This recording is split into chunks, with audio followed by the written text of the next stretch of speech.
for joining us. So we're going to start doing much more videos to communicate with everybody across women's and children's. So what I wanted to do just to start with was I'm just going to ask you some quick questions, just so we can get an idea of who you are and what you do. So firstly, name. Sarah Smith. Sarah Smith. What's your title? I am the Associate Director of Operations for Women's and Children's at SNEFT. Goodness me, that is a long time. It a is. long time. How long have you worked for the NHS? I have worked for the NHS since, so I qualified in 1998. So, yeah, 24 years. Is that good? Yeah. Don't ask me. My maths is awful. Yeah. And what's been your journey? So, like I say, I trained in London as a nurse. I qualified in 1998 as a children's nurse. I worked most of my career in paediatric oncology, and then moved to be a nurse specialist at Ipswich in, I think, 2004. So I've worked at Ipswich Hospital for a long time, although I had a little breakout in Addenbrooke's as a nurse specialist there. And then someone said I had transferable skills that would be good as a manager. So I moved to a matron role. And then when we merged with Colchester, I started as head of nursing for women's and children's. And then when the ADO left to go to another division, there was an opportunity that came up to be seconded into the ADO role. And I thought, why not? Wow. And then when the job came up permanently, I went for it permanently. And I just think so I obviously haven't got an operational background, but I think the clinical skills I bring to the role help me to understand the services that we provide to people from a clinical perspective, and how we can make improvements in those. Well, you've lived it, haven't you? You've lived everybody's going through. So moving on then, do you have children? I do. I have two small children. So one is 2 and one is 4, 2 girls. Yeah. So goodness me. Very hectic. Yeah. Very hectic. Here's a difficult one. What's your favourite band? Oh my goodness. So I have a real eclectic mix in music, like mixture of music. So I love all music and all bands. I couldn't really say I have a favourite, and it's very different. Honestly, I like everything from 80s cheese to like heavy metal, honestly, and like rave type music. Honestly, completely different types.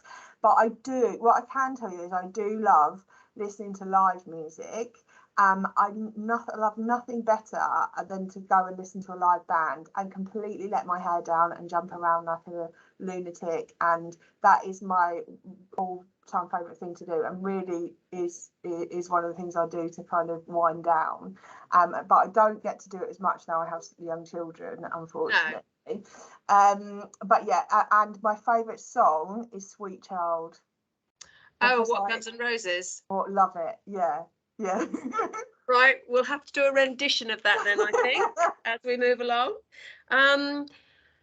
What's the best and worst of the NHS? You have lived this, as you say, for 24 years. What's been the highlight? What's been the low?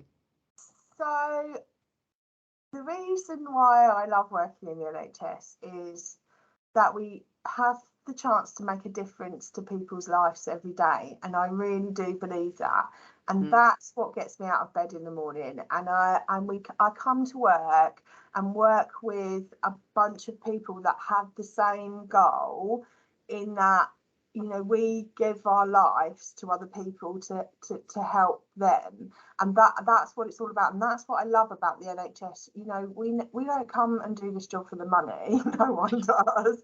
No. Because we could definitely earn more money working elsewhere, but we come every day to to make a difference to people. And actually there's a quote by Ralph Waldo Emerson, and I had that up on my wall the whole time. It's one of my grandmother's favourite quotes, and one of the sayings on that is, one part of the quote is, to know that one life has breathed easier because you have lived, that is to have succeeded.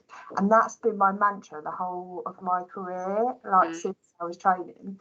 So that, I think, is the best part of the NHS. And I think the worst part, and I think everyone would agree, is all of the red tape. And I know it's necessary to keep stability and, you know, keep things, make sure things are done right and have the governance for things. But yeah, you know, like, people will know the fact that you have to do a business case to make changes, and there's so many boxes to tick. And actually, I would say that was the best thing about it, is that we managed to make change quickly. So for me, that would be the thing that I think, you know, if we could learn anything, it's how we can do things without having to perhaps do all of the red tape that we had to before. We managed to make change quickly during that, so why can't we do that?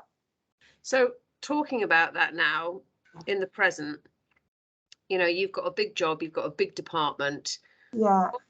You know, what do you hope for? What are your aims?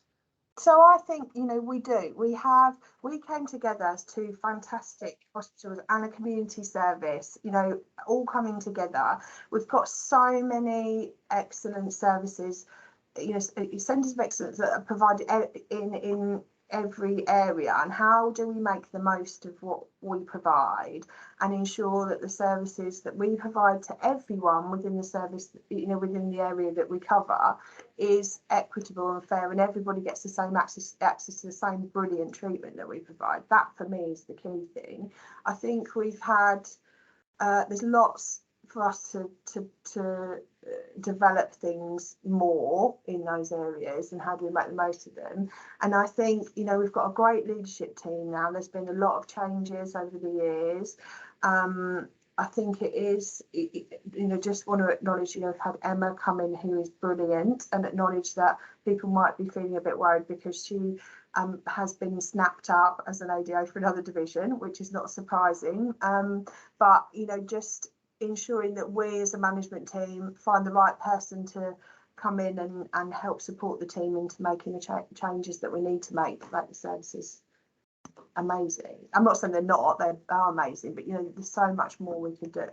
Yeah, and I think, you know, there was a lot that during COVID we did learn maybe to work a bit quicker and to make decisions. But it is, you know, I completely agree with you that it is sometimes so difficult, but I understand why we need to go through this process. But there are such huge opportunities now between these, you know, all of the different areas that we have. Sarah, thank you so much for talking to me today. I think what we're going to try and do is do lots of these videos and really start introducing, you know, the DMT to everybody else and everybody else to each other, because I think it's important that we use this channel for everybody to have a voice and to come on here and to talk about what they're doing and what they want to do and what's frustrating them and what they're loving. So thank you for starting this off. I know you weren't loving the idea of doing this. I have to say, I do think this is a great way to communicate people and get to, you know, for people to get to know us as a team and for us to give information to people. But yes, it's not easy. Thank you for making it done easier. Really well. All right, Sarah, thank you so much. Thank you so much, Sarah. Thank you. Bye-bye.